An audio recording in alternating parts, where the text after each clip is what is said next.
Amigos, bienvenidos de nuevo. Muchas gracias por acompañarnos. Estamos en un programa muy interesante, muy especial.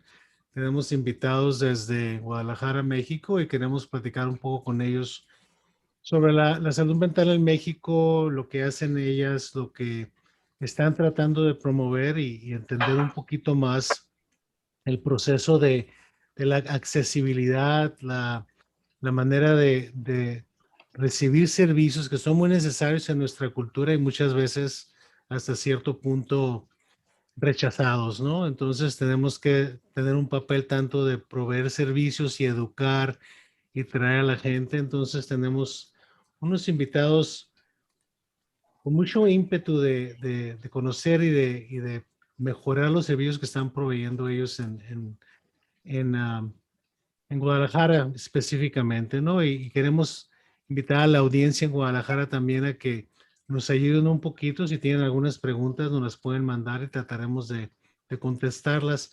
Y voy a tratar yo de no tener todo el control del programa. Quisiera que ellas tuvieran un poquito más de participación y que no se sientan totalmente controladas por lo que yo estoy diciendo, ¿no? Primero que nada, quisiera introducir a los profesionales que nos están acompañando ahora y tenemos a Miriam López, tenemos a Cristi, tenemos a Ariana Larios, Verónica Cuevas. Vamos a tratar de introducirla una por una y Miriam, a lo mejor nos puedes decir un poquito de qué haces, dónde estás, cuál es tu especialidad. Claro que sí. Bueno, me llamo Miriam López, soy médico, también estudié para convertirme en psicoterapeuta, que es mi pasión actual. Y bueno, estoy muy contenta de estar compartiendo con todos ustedes este espacio y quiero agradecerte, Lauro, por esta amable invitación a este tan importante programa. Ah, Realmente, desde que era estudiante de medicina, me di cuenta que los aspectos emocionales y las enfermedades no nos enseñaron a nosotros esta interrelación tan importante que ahora pues, nos estamos dando cuenta con el transcurso de los años. Antes no se enseñaba eso. De ahí que me interesó mucho tratar estos temas, estos aspectos, intentando ayudar a las personas, por ejemplo, con enfermedades crónicas, con diabetes, con fibromialgia, con enfermedades reumáticas que las acompañan durante toda la vida y que, bueno, resulta en depresión, en ansiedad, muchas veces que no saben ni qué les pasa, ni cómo manejarlas, y que los médicos tratantes de las enfermedades pues no tienen ni idea, ¿no? Porque no exacto. nos enseñaron. Y luego, pues a estas personas, pues sí las derivan a psicólogos, a terapeutas, a psiquiatras, pero luego también ellas no acuden.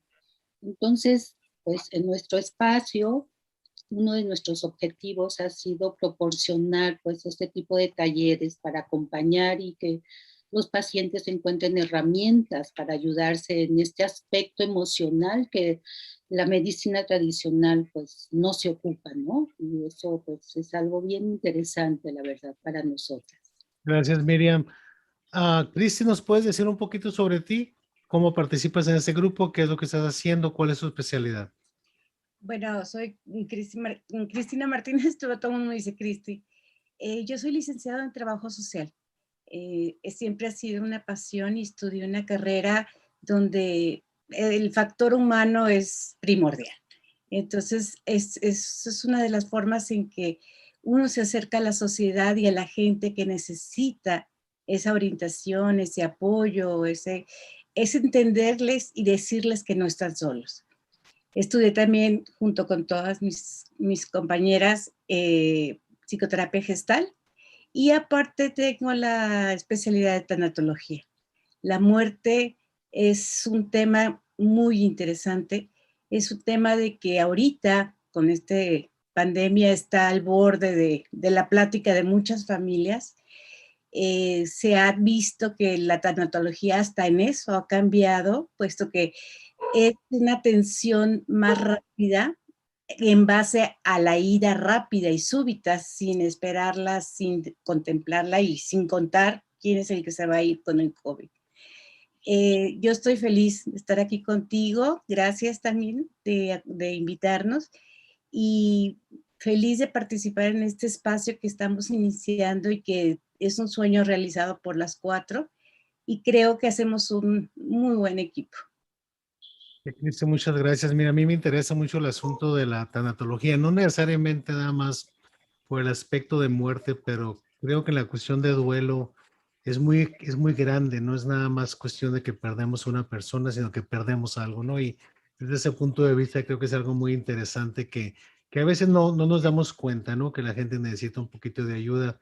Vero, dime un poquito más, Verónica, de ti, qué es lo que haces, a qué te dedicas. Claro que sí, gracias. Muchas gracias. Y bueno, pues mi nombre es Vero Cuevas. Soy psicoterapeuta gestal, tengo también estudios de maestría en desarrollo humano y básicamente yo tengo dos áreas de expertise.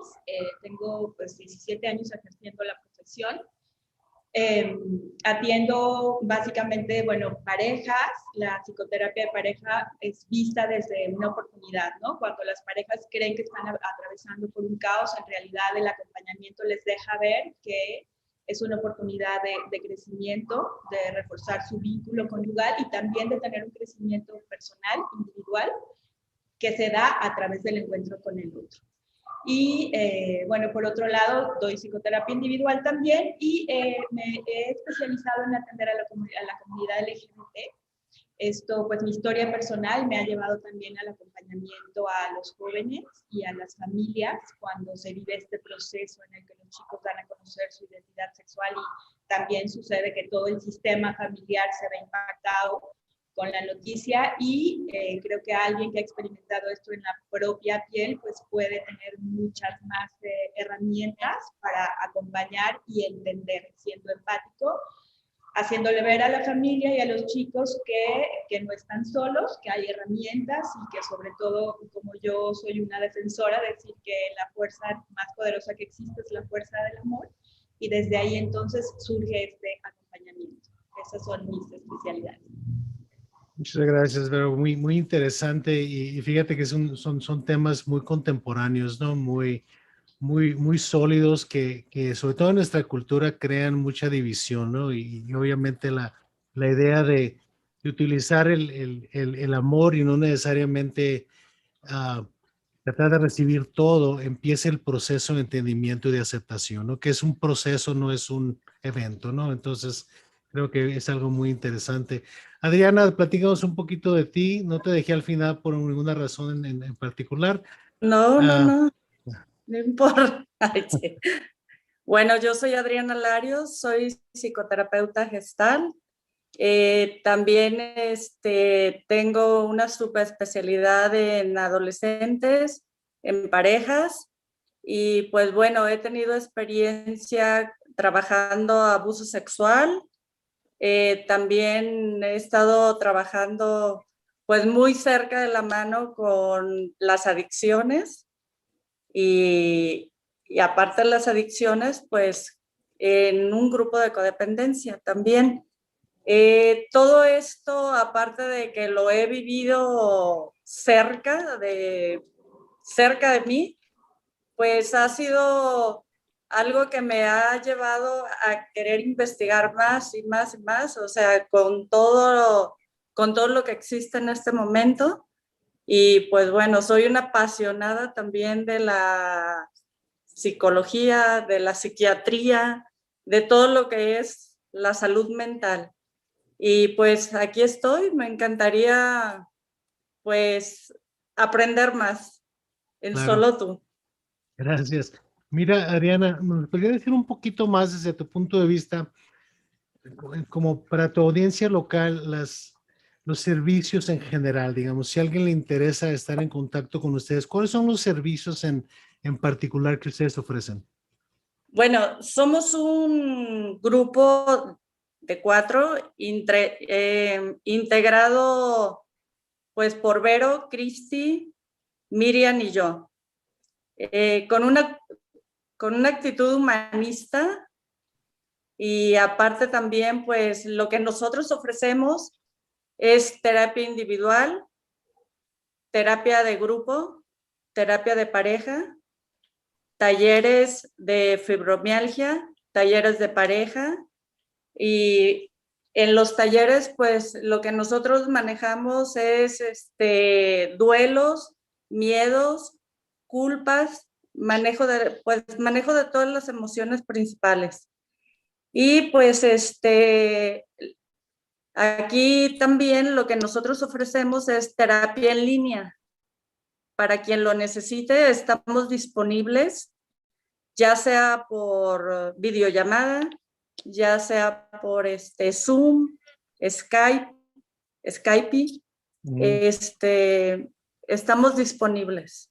Esto es un poco del proyecto que nosotros tenemos. Claro. Y fíjate que yo pienso que en la cultura mexicana la posibilidad de tener acceso a privacidad, que no tienes que exponerte necesariamente en ir a la oficina del médico, es una puerta abierta, ¿no? Que la gente puede utilizar para hacer el contacto, porque creo que en mi experiencia, y lo vemos aquí en Estados Unidos con nuestros pacientes hispanos, lo más difícil para ellos es ir a la oficina del doctor que se llama psiquiatra o psicólogo o terapeuta, ¿no? Porque ese es un riesgo y ese riesgo se puede mitigar hasta cierto punto utilizando los servicios que están utilizando ustedes, ¿no? O sea, si quieren hacer contacto primero y lo quieren tener privado, es una manera de abrir la cultura un poquito, ¿no? Porque en nuestra cultura no es nada más el asunto de proveer un servicio, sino de proveer una educación, ¿no? De que la gente pueda tomar el riesgo, ¿verdad? Pero ¿me podrías platicar un poquito del proceso que siguieron ustedes para integrar este grupo? ¿Cómo se juntaron? Claro que sí. Bueno, pues nos conocimos hace mucho tiempo, como Cristi mencionaba, fuimos compañeras cuando hicimos la especialidad en psicoterapia gestal, esto ya tiene unos años atrás.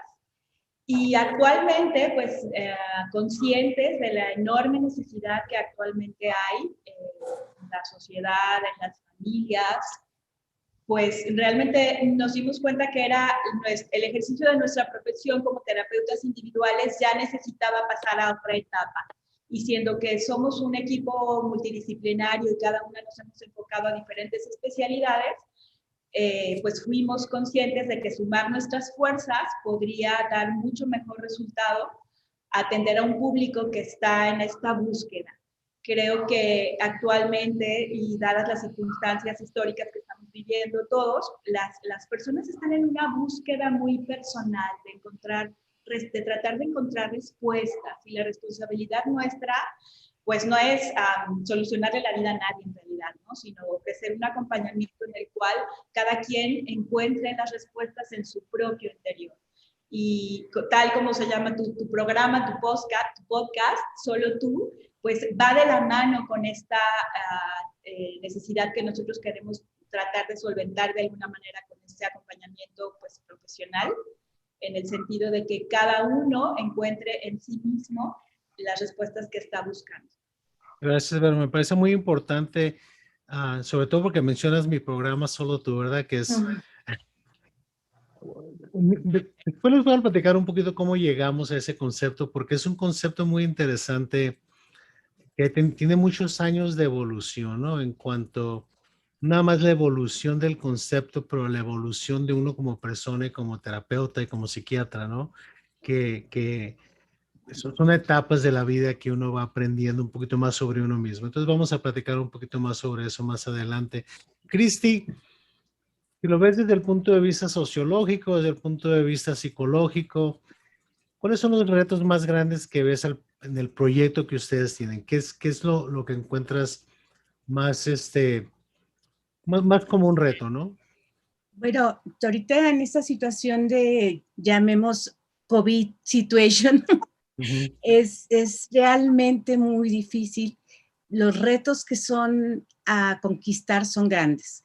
Tú lo comentabas, hay una generación de personas que conectarse en la computadora y tener una cita con un psicólogo, un psiquiatra vía internet, pues se les hace algo común y algo fácil.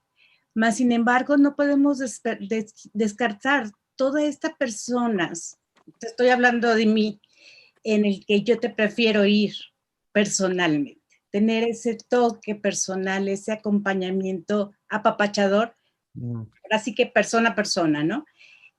Yo en lo personal sigo tomando terapia y no lo hago vía Zoom. Y así como yo, hay muchas personas que prefieren ese espacio de taller, de ir presencial y de acompañarlas y de entender y hablar y sentirse protegidas más cálidamente.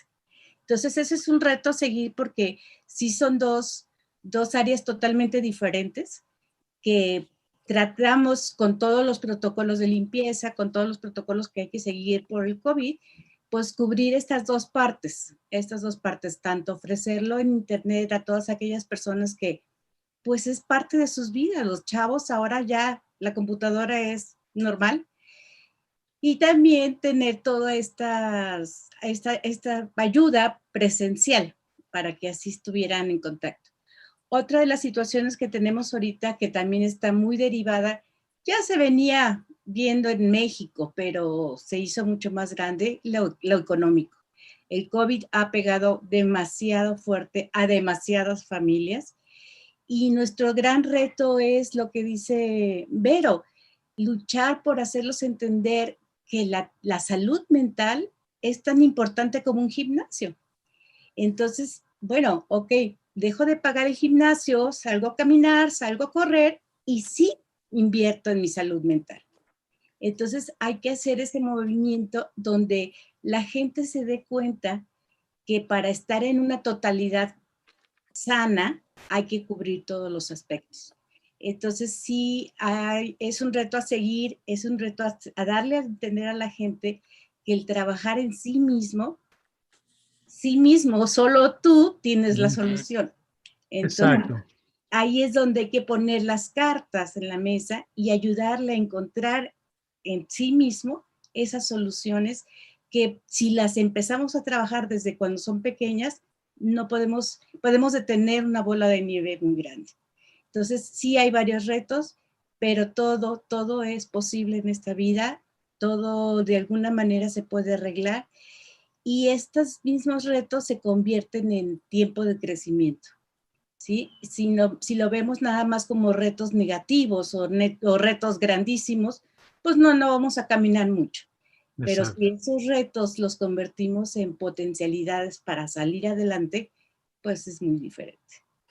No, claro. Y creo que parte de lo que estás diciendo es que no hay un concepto muy amplio en México sobre valorar los servicios que tú vas a dar, ¿verdad? O sea, y lo mismo lo vemos aquí en Estados Unidos, que la gente prefiere ir al cine o prefiere salir en la noche, o sea, no hay una relación beneficio-costo que se ha establecido bien, ¿no? En cuanto a esto, los servicios que se están proveyendo.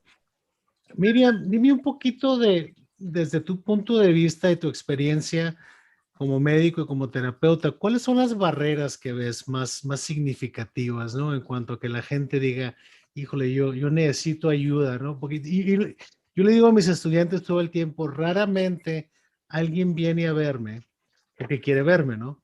Generalmente vienen a verme por motivaciones prestadas, ¿no? Porque lo empuja la familia, porque hay cuestiones legales, porque hay una separación, hay un divorcio, pero raramente alguien toca mi puerta y dice, doctor, quiero hablar con usted, ¿no? Entonces muchas veces tenemos ese problema, ¿no? En México, ¿qué es lo que estás viendo?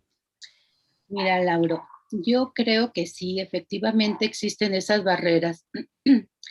Yo las agruparía a modo grosso en dos grupos, ¿no?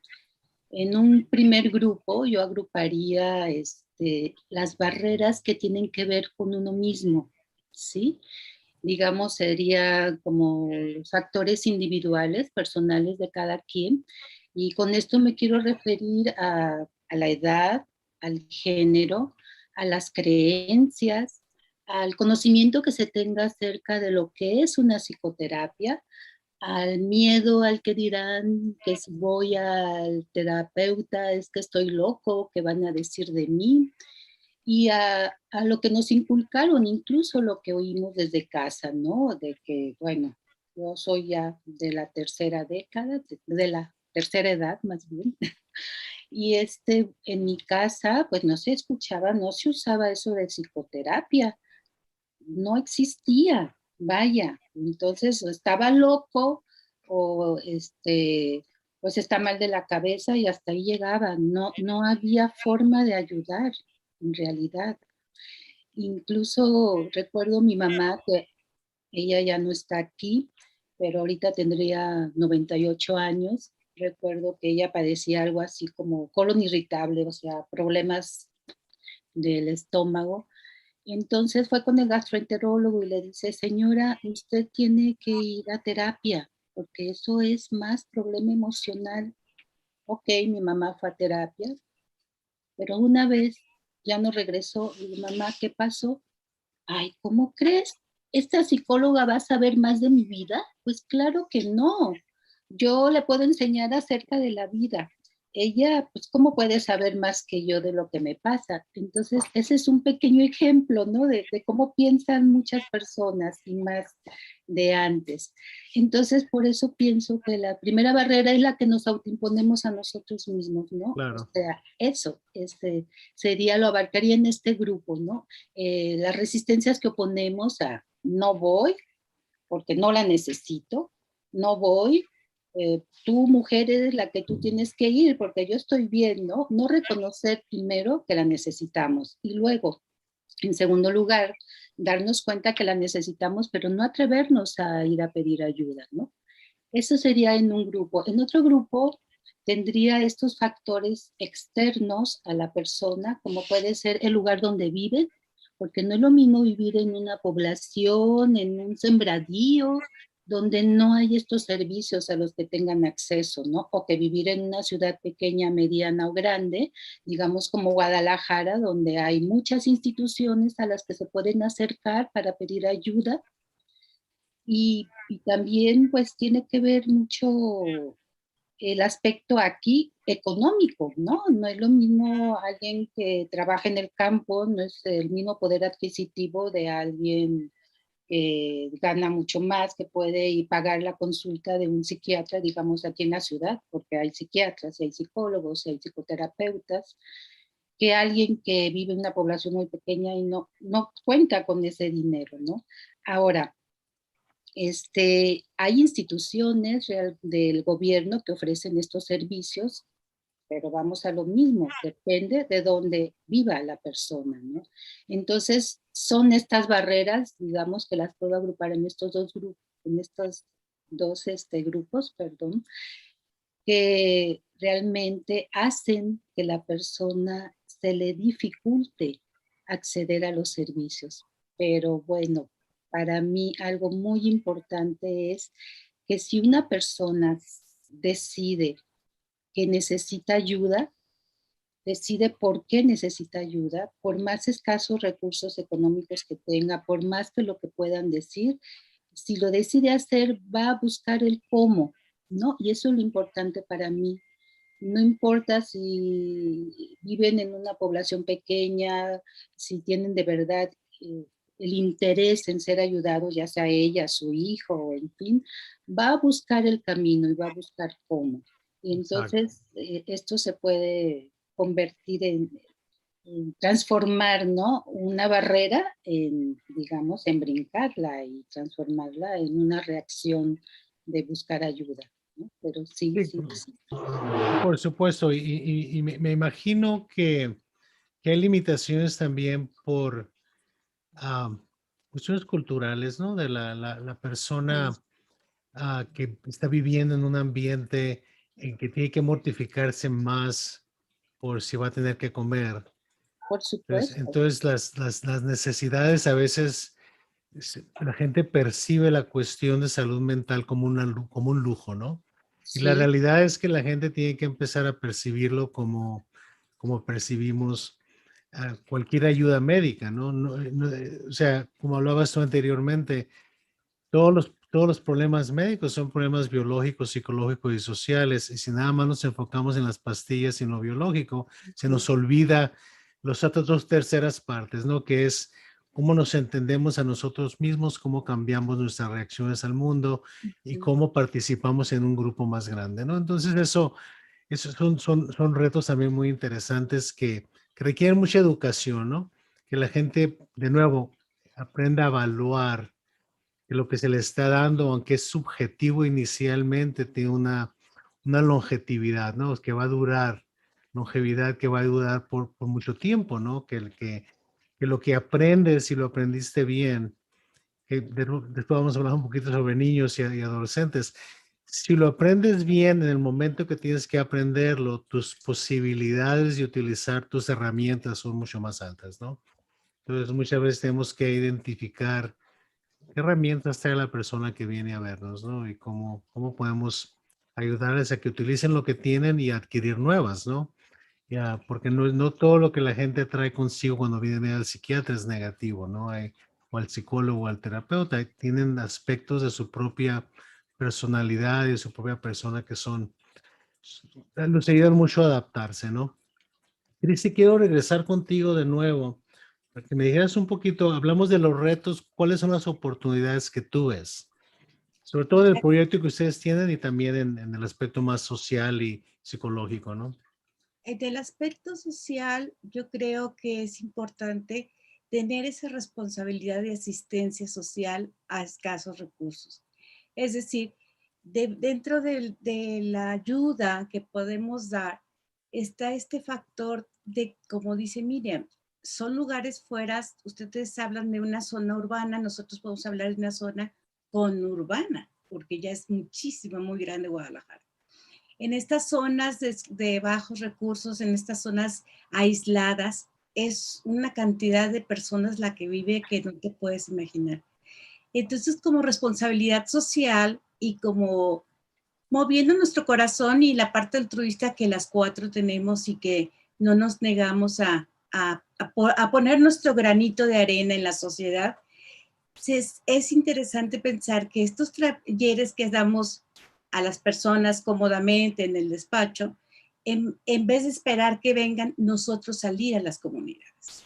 ¿Sí? Hay lugares, hay como dijo Miriam, hay organizaciones gubernamentales y de beneficencia que si te pones a trabajar con ellos o si haces un taller con 10, 15 señoras que están preocupadas porque qué van a dar de comer o con qué van a dar de comer, pero que también ellas como mujeres se están sintiendo solas y agobiadas.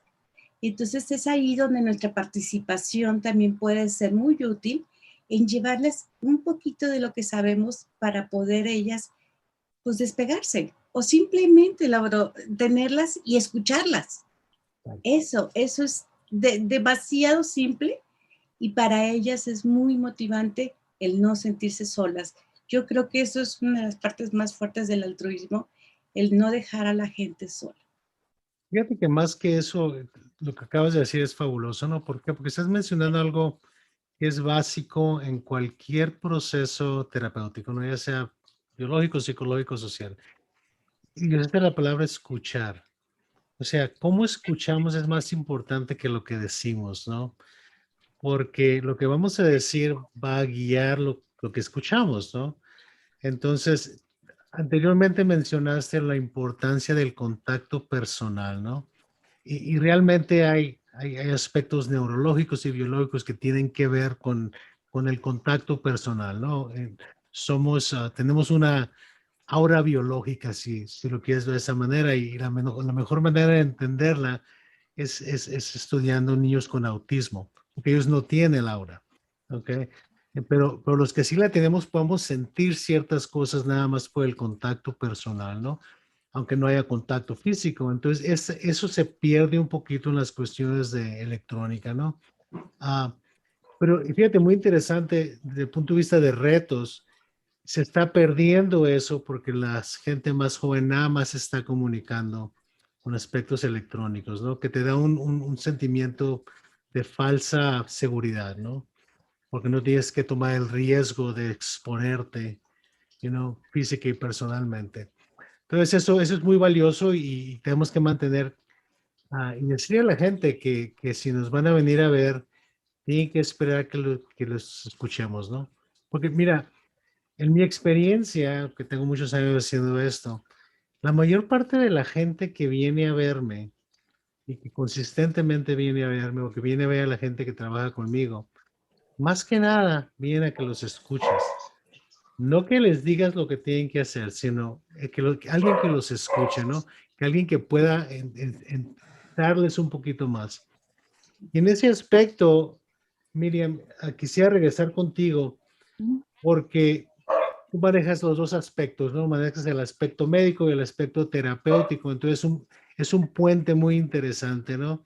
¿Cómo has aprendido y cómo has reconocido tú el valor, digamos, de la medicina más integral, así le llamamos en Estados Unidos, ¿no? En que dejamos de pensar en la persona como una entidad biológica y la empezamos a ver como un ser humano, ¿no? Aunque el cerebro tenga mucho que ver con cómo se está manifestando lo que está pasando abajo de la cabeza, pero es importante reconocer que hay una integración, ¿no? Y cómo se traduce eso en algo más positivo para el paciente. Ok, mira, yo me empecé a dar cuenta realmente cuando estaba en el primer año de especialidad, que aquí se llamaba rotatorio, que rotábamos por todos los servicios. Me tocó hacerlo en La Paz, Baja California, en el ISSSTE. Entonces, cuando me tocaban guardia en urgencias, pues sí llegaban, bueno, accidentados y de todo. Pero luego siempre llegaba un grupo de personas, siempre, que no podían dormir, con crisis de ansiedad, que estaban sintiendo que iban a tener un infarto o que pensaban que tenían epilepsia porque estaban todos así. Bueno, y detecté, yo creo que una tercera parte de los pacientes que llegaban cuando yo tenía guardias en urgencias, que tenían que ver con las emociones, con el sentirse solos. Y entonces exactamente lo que hacía es lo que dice, simplemente escucharlos, nada más escucharlos. Y con eso, bueno, ya era suficiente para que se regresaran a casa. Claro que me tomaba un buen de tiempo, ¿verdad? Y luego a mis compañeros no les parecía mucho porque luego se les cargaba el trabajo con los demás pacientes, pero bueno, es que a estos pacientes en realidad no les hacían caso, Laura, ¿no? Es así, ay, está loca, ¿no? Y ya viene otra vez. Pero son pacientes que sufren en verdad, que no están llevando una vida familiar, social, en el trabajo adecuada porque se les va el sueño en la noche, porque no duermen.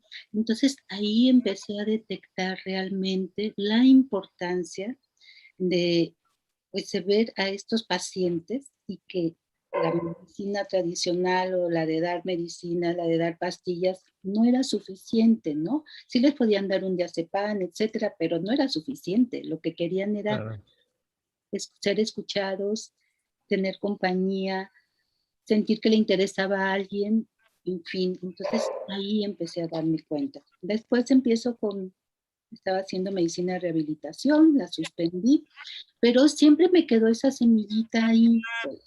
Entonces, cuando empiezo a hacer la especialidad, la maestría de terapia gestal, donde se une mucho esto que se ve al ser en forma integral, pues yo dije, de aquí soy, ¿no? Entonces, aprovecho mi formación como médico y aprovecho de ver esta parte que me interesaba tanto, y entonces es como empiezo a dar terapia, pues. De ahí surge para yo interrelacionar estas dos cosas, porque en lo personal pues, me interesa muchísimo, ¿no? Desde ahí nació.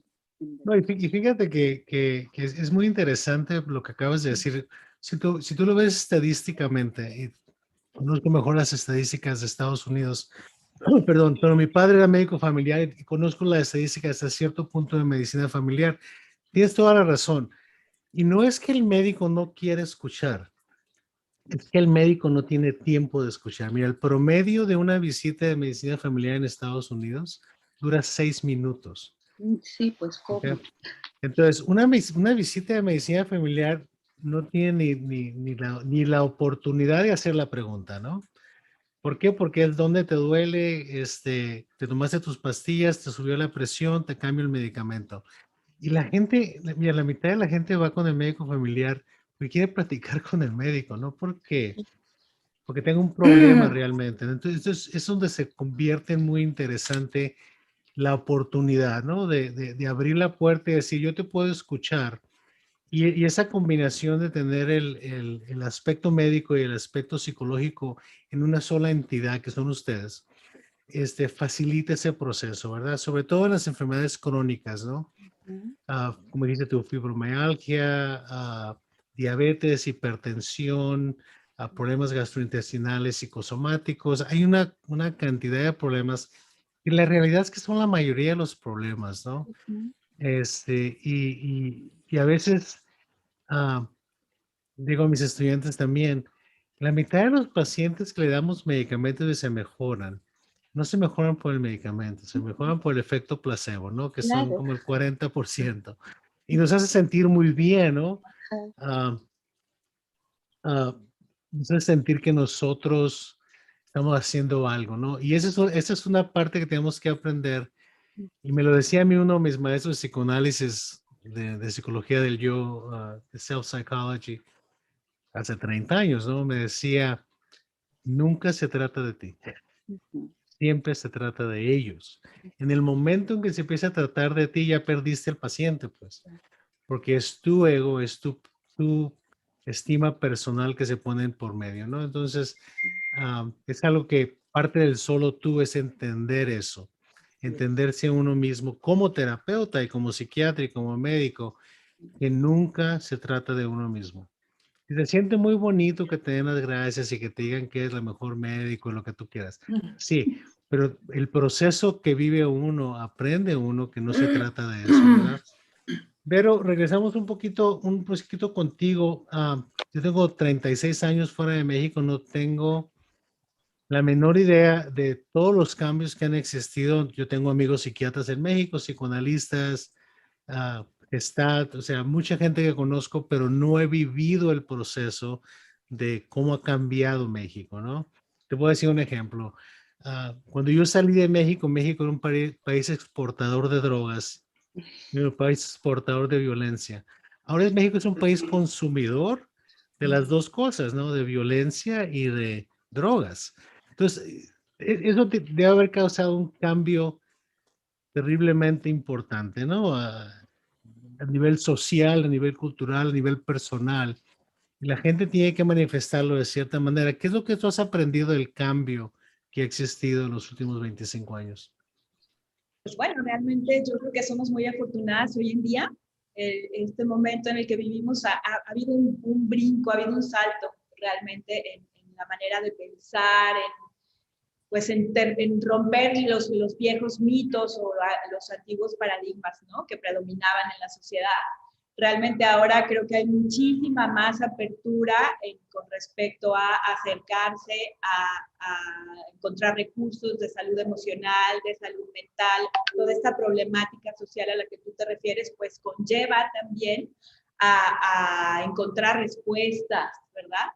Y, por ejemplo, ahorita pues nos encontramos con que los jóvenes, los millennials, pues en como decía Cristi, el que están pues muy a la mano de las redes y de estas cuestiones, pues también me ha pasado, por ejemplo, que un chico es el que me contacta y quiere la terapia para pareja de sus papás. Entonces ellos tienen la iniciativa de recomendarles a los papás, oigan, existe este recurso, ¿por qué no toman una psicoterapia de pareja? Y los enseñan a buscar y ellos mismos son el enlace. Creo que esto es algo importante, porque esa generación se ha convertido en el enlace para que se rompa con todo aquello de que, no, pues está loca, imagínate, va al psicólogo. Y entonces poco a poco, con esta apertura, pues realmente las respuestas, tú hablabas del efecto placebo hace rato, y bueno, la gente se ha dado cuenta que en gran parte el placebo también es entonces, pues somos creo que muy, muy afortunadas, cada vez hay mucha más apertura y creo que toda esta problemática nos lleva a voltearnos a ver a nosotros mismos, ¿no? ¿Cómo yo puedo ser un agente de cambio? ¿Cómo puedo contribuir a que la sociedad igual mejore de este tipo de problemáticas que tú te referías y otras tantas, empezando por mí mismo, ¿no? Entonces creo que en este momento nosotras somos muy, muy afortunadas de que cada vez haya más apertura y la gente esté en sí como que la humanidad más bien, ¿no? Está en esta búsqueda, como que estamos pasando, estamos trascendiendo humanamente, estamos volviendo a encontrar el centro en lo interior. Entonces, Afortunadamente, al menos en esta sociedad, y creo que si en México sucede así, pues en otras sociedades puede ser que haya todavía más valoración a nuestra profesión. Gracias. Y me imagino que continúan teniendo ciertos retos en cuestión de generacionales, ¿no? De cultura, ciertas resistencias, digamos, de personas mayores a reconocer que necesitan ayuda, por ejemplo. Yo lo veo mucho con el paciente hombre hispano aquí en Estados Unidos, y probablemente la misma situación en México, de que le cuesta mucho trabajo percibirse a sí mismo como una falla, ¿no? Como que algo está mal. Entonces, el riesgo de acercarse y decir, necesito ayuda, en mi cultura, que la que yo me acuerdo, ¿no? Ah, tremendamente difícil, ¿no? Tomar ese riesgo, de tomar el paso y decir, sí puedo. O sí quiero, ¿verdad? Porque todo el tiempo estamos eligiendo, entonces más bien es un sí quiero. Y ciertamente, pues sí, nos topamos con eso, pero cada vez menos. Como tú decías hace rato, el paso más difícil es el reconocer, necesito un acompañamiento profesional, ¿no? Y una vez que se ha dado ese paso, pues ya lo demás estamos del otro lado. Exacto. Adriana, platícame un poquito desde tu punto de vista como terapeuta, ¿cuál ha sido el impacto social, cultural, personal en México como resultado de la violencia? Te voy a decir, de este lado, acá en Estados Unidos, oímos mucho sobre la violencia, sobre todo en los últimos par de años, la violencia contra la mujer, que ha tenido mucho auge en cuestión de visibilidad, digamos, ¿no? Pero, ¿cuál ha sido la transformación? ¿Cómo ha afectado esto a la sociedad? ¿Cómo ha cambiado el ambiente social y cultural y personal en México por la violencia? Bueno, en México, en los hogares mexicanos, la violencia en los últimos 25 años ha crecido un 60%.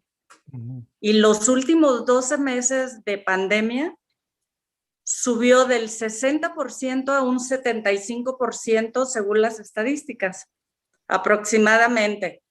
Principalmente esto creció pues en adultos, en mujeres, en adolescentes, en niños, con diferente tipo de agresiones físicas, psicológicas, verbales, económicas, violaciones, de todo tipo, o sea, sexuales, y hasta llegar a los asesinatos.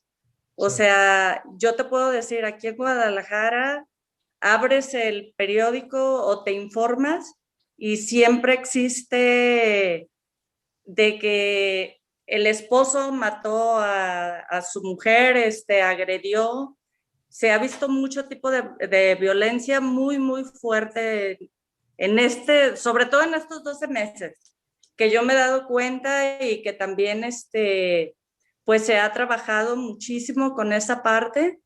Y también en las calles, o sea, hemos vivido violencia de otra forma.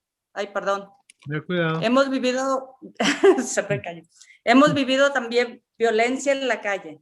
O sea, muchos asaltos. Ahorita en nuestro país pues está tremendo en esa parte, sobre todo Guadalajara, mucho asalto, mucho robo a mano armada. Entonces, pues ha estado muy difícil. Se me hace un tema, la violencia, un tema muy extenso. Y aparte, pues, principalmente lo que tú decías, también aquí en las mujeres. En este momento que están en casa, la familia, pues hay más problemas con la pareja, más problemas con los hijos, con los niños, de mil maneras, porque no tienen un espacio adecuado para trabajar, no tienen los medios económicos, entonces han perdido trabajos y esto ocasiona violencia también en el ambiente familiar. Claro, mira, es algo que yo manejo mucho porque lo veo todos los días, porque hospitalizo muchos niños y adolescentes con problemas de suicidio y todo eso. Algo que ha ocurrido muy interesante durante COVID es que la gente vulnerable ha sido más vulnerable, ¿no? Entonces, ¿de quién estamos hablando? Ah, Gente que ya tiene antecedentes de depresión, antecedentes de ansiedad, a niños con problemas de síndrome de déficit de atención, trastorno de déficit de atención, niños autistas. Si tú puedes a pensar, por ejemplo, un niño autista, ¿cuánto tiempo puede ponerse una máscara, no? O sea, sí. es imposible, ¿no? O sea, no funciona de esa manera. Entonces, eso crea mucha frustración de parte de la familia, ¿no? Y cuando tú estás en una caja y la familia no puede salirse de la caja, entonces se va a manifestar violentamente en algunas formas, ¿no? Entonces, aquí también hemos visto un incremento muy alto en la violencia familiar, en la violencia doméstica, en el abuso de los niños, pero también hemos visto mucho incremento en depresión, ansiedad, y me interesa mucho el aspecto de estrés social, ¿no? ¿Por qué? Porque cuando tú sales de tu casa con temor, vas a estar estresado. Y eso causa una cadena de problemas biológicos que es difícil de manejar. Por ejemplo, si tú fueras diabético y sales con temor de tu casa y tienes miedo de que te van a balacear o si vas a comer en un restaurante va a entrar alguien con una metralleta, esa persona, los niveles de azúcar van a estar altos, simple y sencillamente porque sus niveles de cortisol van a estar altos. El ser humano no está hecho para manejar estrés crónico. Estamos hechos para manejar estrés agudo. Por eso cuando sales de la casa y te va a comer un león, pues tienes que prepararte para que no te come el león, ¿verdad? Entonces, ¿qué es lo que sucede? Te empieza a palpitar el corazón, tus ojos se ponen muy agudizados, empiezas a respirar rápido, ¿verdad? Tu sangre se va a ir de tu cabeza, se va a ir de tus brazos para que puedas correr. Todo ese proceso está genéticamente determinado para que te protejas. O sea, no tienes ni que pensarlo, automáticamente va a suceder. El problema es que eso no debe de suceder, ¿ok? Por mucho periodo muy largo de tiempo, porque es tóxico para el organismo. Entonces, cuando tienes una sociedad que está crónicamente estresada, vas a tener problemas crónicos médicos muy serios, ¿no? O sea, la frecuencia de visitas al médico familiar, diabetes que no está bien controlada, hipertensión que no está bien controlada, problemas de dolor crónico que se van a empeorar. Todo eso se va a ver en más cantidad y lo estamos viendo ahorita, ¿eh? O sea, la crisis médica de COVID, aunque nos enfocamos mucho en la cuestión aguda, todavía no pasa, viene. ¿Eh? Viene, ¿por qué? Porque toda esa bomba de tiempo que estuvo guardada o que sigue estando guardada, porque ya estamos, aquí en Estados Unidos por lo menos estamos viendo ya la luz, ¿no? Al final del túnel, pero todavía estamos en el túnel, pues, o sea, no, no nos hemos salido del túnel, aunque mucha gente quiere pensar que estamos fuera del túnel, ya vamos de salida, ¿no? Va a haber mucha necesidad de apoyo, sobre todo para la gente que entró en COVID vulnerable, ¿verdad? No nada más en la cuestión de duelo, sino que durante COVID todos perdimos algo. Es importante acordarnos de eso. Todos hemos perdido algo, aunque sea la idea de un mundo que era de cierta forma. Y va a haber una cantidad de duelo crónico por mucho tiempo después de COVID que tenemos que manejar de la misma manera que manejamos la muerte. Y desgraciadamente lo que veo yo aquí en Estados Unidos, ahorita le voy a hacer una pregunta a Cristi, lo que veo yo aquí en Estados Unidos es que las nuevas generaciones no han aprendido a vivir con duelo. ¿Ok? Mira, yo tengo pacientes aquí que tienen 35 años y nunca han perdido a nadie, no tienen la menor idea de cómo manejar la pérdida de un ser humano. Si tú piensas, si tú hablas de familias hace 100 años, pues la familia, la pareja tenía 10 hijos y para el tiempo que el primero tenía 18 ya se habían muerto 3, pues entonces el morirse y el perder a alguien era parte del vivir.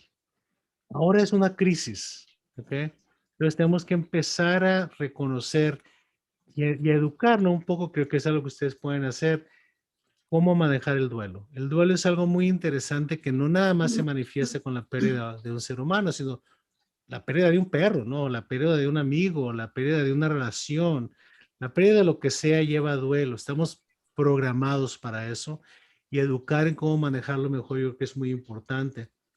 Cristi, pues tú estás muy envuelta en el asunto de cuestiones sociales, tú trabajas como licenciada en trabajo social. ¿Qué procesos educativos se han creado en México para educar a la gente sobre lo que ustedes están haciendo? Porque no es nada más trabajo de ustedes, ¿no? La gente tiene que recibir información por muchas vías, ¿no? ¿Han existido algunos procesos que se han aumentado, digamos? Sí, fíjate que dentro de lo que es la SEP, SEP significa Secretaría de Educación Pública, que es la que nos rige a nivel primaria, secundaria y prepa, o lo que es para ustedes elementary, high school y todo, ¿no? Y ha habido un movimiento muy fuerte dentro de la SEP. Hace 2 años se implantó y se investigó la necesidad de cambiarla el currículum. Es decir, era antes el clásico de educación, historia, matemáticas, español. Y ahora en la actualidad ya es tan fuerte todos los problemas sociales y psicosociales que se han implementado materias específicas. Es decir, está muy fresco, apenas están haciendo. Tenemos que recordar que en México hay una educación particular y una educación de gobierno. La educación que podemos pagar, que las escuelas tengan mayores habilidades, mayores conocimientos, mayor disponibilidad de cambio, es muy diferente a la maestra rural que tiene 45 niños en un salón y que tiene que suplir y cubrir su programa. Más sin embargo, estos currículums ha cambiado en clases como valores, como socialización, como sociología hasta cierto punto en los niños. Yo creo que es bien importante, como dice Vero, la educación también empieza en casa. Entonces aquí va a la par lo que los niños puedan experimentar, aprender, vivir, ¿sí? Desde el hecho de que no hay que hacer un bullying, esto es parte de una educación. Esto es parte de un valor que el niño ya va a ver con amor a la otra persona. Pero lo que dice Vero de la educación en casa es fundamental. Necesitamos educar, reeducar a los papás.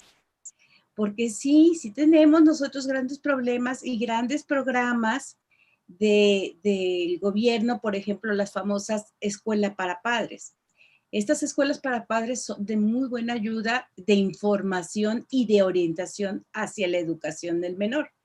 Más sin embargo, ya también no están actualizadas. Ya ahorita necesitamos ese cambio tan radical porque la vida nos está ganando, el tiempo nos está ganando, el COVID nos ganó.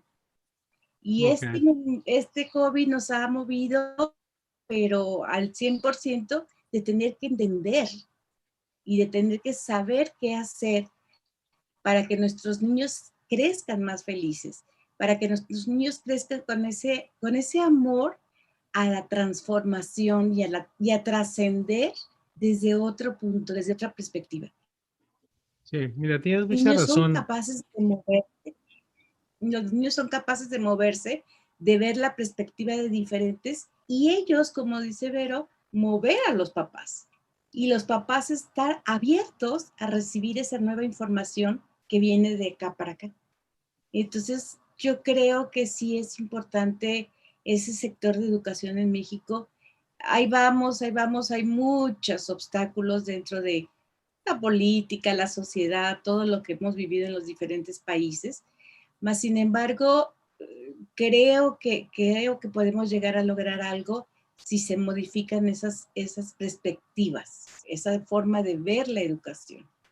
Sí, mira, en mi trabajo yo siempre le trato de explicar a los padres que nosotros tenemos la responsabilidad de educar a los niños, pero los educamos hasta que tienen 12 años. Después de los 12 años los contenemos, ¿no? Ya no es tanto educar, sino contener. ¿Por qué? Porque los primeros 12 años son muy importantes en la cuestión de los valores. Y los valores para mí son básicos, ¿no? Y creo que hemos perdido el concepto de que nosotros somos tenemos valor como ser humanos por nuestros valores, no por lo que hacemos. Y ha habido una tendencia mucho a moverse a que la gente vale porque tiene, o la gente vale porque tiene éxito, o la gente vale porque le fue muy bien en la escuela. Cuando la realidad es que la gente vale porque tiene buenos valores, su capacidad de dar, su capacidad de querer, su capacidad de tener motivación, su capacidad de entender. O sea, los valores básicos son terriblemente importantes, ¿no? Para que la gente entienda el solo tú. O sea, yo valgo porque yo tengo buenos valores. Y es importante porque no podemos dar lo que no tenemos. Entonces, si no reconocemos nuestros valores, ¿cómo los vamos a dar? Pues tenemos que empezar por cuestiones muy básicas, sobre todo no ignorar a los muchachos. Yo en mi carrera, los últimos 30 y tantos años, si hay una cosa que yo he aprendido es que el ignorar a los hijos causa más daño que el abusarlos físicamente, ¿eh? Porque la cronicidad de no reconocer su valor como ser humanos los hace crecer con la idea de que no valen, Carlos. los hace pequeños. Entonces, yo veo más problemas psiquiátricos realmente y psicológicos en los niños que se les ha ignorado crónicamente o que se les ha puesto a un lado, que realmente sí veo muchos problemas con niños con abuso, pero es muy interesante porque los niños con abuso me doy cuenta que tienen mucha tendencia a sobrevivir. O sea, y eso es muy importante porque en la cuestión de víctimas de abuso, ya sea físico, sexual, emocional, lo que sea, el primer paso es ayudarles a que se muevan de ser víctimas a ser sobrevivientes, ¿no? Cuando empiezan ellos a reconocer, les empiezas a explicar, oye, pero ¿cómo sobreviviste todo esto? Empiezan a reconocer sus propios fuerzas, sus propios valores, que los han llevado a sobrevivir, que no los reconocen, ¿verdad? Claro. Entonces, todo ese proceso lo veo muy interesante. Miriam, nos estamos acercando al final y tengo un par de preguntas para todas, pero dime un poquito, ¿qué programas se pueden ofrecer en general para las personas que tienen, ah, digamos, problemas psicosomáticos, la relación entre el cerebro y el cuerpo y las cuestiones ambientales y todo eso? ¿Cómo la ves tú desde ese punto de vista? Pues yo creo que se puede ofrecer mucho, Lauro. Es desde la sensibilidad de quienes nos interesa esta dinámica. Incluso las universidades, bueno, ya han implementado programas de investigación donde hay esta interrelación que antes no había. En las principales universidades del país hay grupos de investigación súper interesantes, pero a nivel, pues, como nosotros, digamos, práctico de la cotidianidad, también hay grupos como nosotros de psicoterapeutas, de psiquiatras, de psicólogos que ofrecen talleres. Las mismas universidades ofrecen talleres al público en general, donde se abordan estos aspectos, ¿no? De cómo está interrelacionado el cerebro y el cuerpo, que son una sola cosa. Si bien se pueden separar para estudiarlos, pues en la vida, pues somos integrales, ¿no? Y eso es una forma de llevar información, de hacer reflexionar, de hacer entender lo que somos, ¿no? Todos individualmente. Y, y eso es a través de talleres, de pláticas, de conferencias. Y yo veo aquí en Guadalajara que hay mucha oferta de eso y me da mucho gusto. O sea, sí está emergiendo toda esta información y más ahora que con el COVID, que no hay tantas charlas presenciales, bueno, a través de las redes de internet sí se ofrecen muchos talleres. Y bueno, es algo de lo que vamos a ofrecer nosotros también, pues, pero sí nosotros lo queremos ofrecer ya que sea en forma presencial, porque es bien importante, porque trabajamos con el cuerpo también a través de dinámicas, ¿no? Para que se reconozcan sus dolores, dónde, por qué tanto es por emociones, qué tanto es por la misma enfermedad. Exacto. Sí tenemos muchas cosas para ofrecer, bien Me interesante. parece que tienen ustedes muchas herramientas que se pueden usar en conjunto, ¿verdad? Y son muy complementarias en cuanto a enfocarse al mejoramiento del paciente, ¿no? Que al final del día que el paciente esté mejor balanceado y pueda funcionar de una manera más adecuada, más balanceada. Armónica. Es la meta, ¿no? Más armónica, exactamente. Ah, Estamos cerca del final del programa, pero quisiera que cada una de ustedes nos dijera un poco qué le quisieran decir ustedes a su audiencia, a la gente en Guadalajara. Ah, ¿Qué quisieran ustedes que ellos supieran de ustedes? ¿Por qué no empezamos contigo, Vero? Gracias. Pues bueno, Laura, tú hablabas hace unos momentos acerca de los daños de ser ignorado, ¿verdad? Esto tiene efectos a largo plazo, porque estos daños se llevan a la relación de pareja, se llevan pues al ejercer la paternidad, etcétera. Y entonces, bueno, lo que yo les diría es, no se ignoren a sí mismos, ¿no? Conforme vamos creciendo y nos convertimos en adultos, pues somos los únicos responsables de qué queremos hacer con aquello que han hecho de nosotros. Por lo tanto, pues bueno, beneficiarse de un proceso psicoterapéutico es algo súper enriquecedor. Y pues yo lo que tendría para decirles es esto, volver a la escucha a sí mismos, volver a poner los ojos hacia el interior, ser conscientes de las necesidades que cada uno tiene. Y estos espacios, bueno, que nosotros estamos integrando, precisamente eso es lo que intentan promover, ¿no? Uno de nuestros objetivos es precisamente ese, el hacer que los participantes vuelvan al centro de sí mismos. Y pues les invitaría a que se enriquezcan con un proceso como este, los talleres grupales, la psicoterapia de grupo, el conocernos a través de los demás y el crecer también en grupo es algo que es infalible. Igual, como comentaba hace ratito acerca de los efectos de la psicoterapia de pareja y los beneficios, pues es lo mismo, el encuentro con el otro me ayuda a conocerme a mí misma, a mí mismo, y eso me lleva infaliblemente a un crecimiento individual, a un crecimiento personal, que no solamente va a beneficiar a cada uno, sino que tiene un efecto expansivo. Todos pertenecemos a un sistema familiar y vamos llevando los beneficios y los aportes pues para ser pues agentes de cambio y contribuir a tener una sociedad cada vez más sana. Sabemos que la célula de la sociedad es la familia, y el impacto de un solo miembro de la familia que se acerca al crecimiento, a la nutrición emocional, que hace lo que corresponde para evolucionar en conciencia, para descubrir realmente de qué estamos hechos, porque potencialmente todos estamos hechos de virtudes que nos llevan a la felicidad, pues bueno, se va jalando sin querer o queriendo un poco al resto de la familia, y eso se va haciendo expansivo en la sociedad, ¿no? Entonces, pues afortunadamente el miedo se ha perdido y que su primera motivación sea pues el amor para crecer. Entonces, pues nuestras puertas están abiertas. Te agradecemos, Laura, el espacio y la oportunidad que nos das de difundir nuestros servicios. Y yo les diría, rompan el miedo, atrévanse, aventúrense, van a salir siempre ganando, y no solamente para enriquecerse a sí mismos, sino llevar estos efectos a todas las interrelaciones que tienen. Gracias, Vero. Gracias. Cristi, ¿qué nos podías decir para tu audiencia? Yo les diría desde el fondo de mi corazón, y como dice Vero, con todo el amor posible, recordarles que no están solos. Eso es importante, saber que alguien en alguna parte puede darme esa escucha o puede darme ese amor que necesito en ese momento.